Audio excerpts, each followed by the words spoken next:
are having fantastic competitive athletes who we figure once they get on the track with the crowd behind them, with the warm condition, we're looking forward to having some world leading times, considering that some of the athletes have already competed, so now they know where they are. They can really push themselves to running faster, to jumping higher or jumping longer.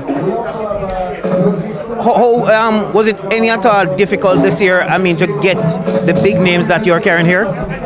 It's not difficult. The problem I had was there were too many people wanting to come, and we just could not afford it.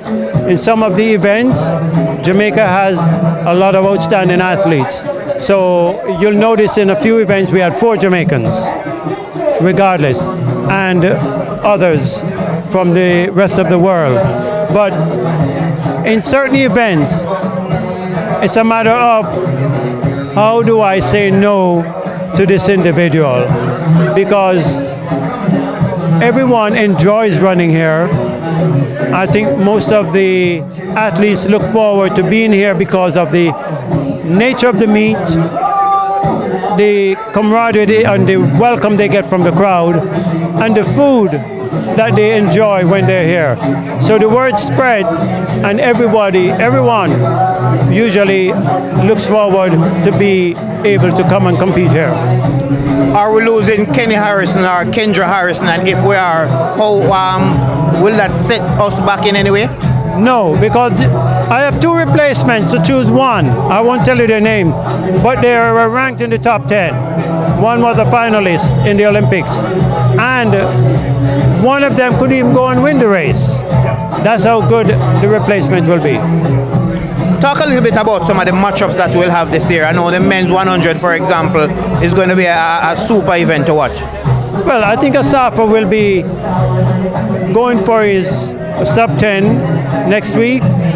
Bailey Cole apparently is in very good shape, and I am confident that he will be going all out.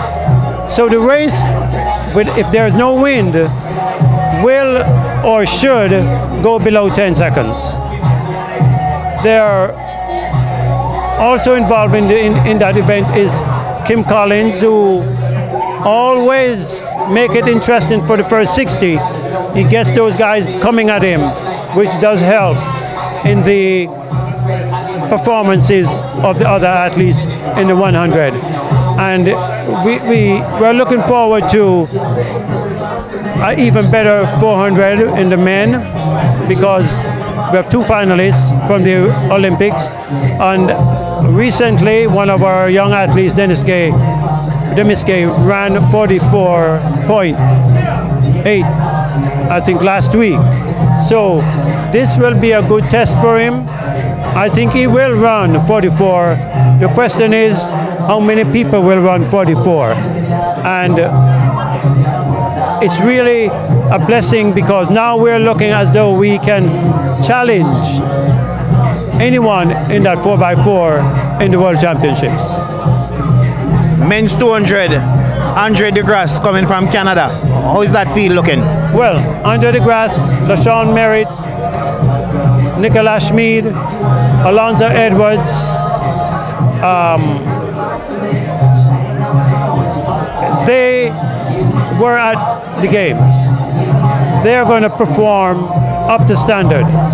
I'm confident that they should go under 20 seconds.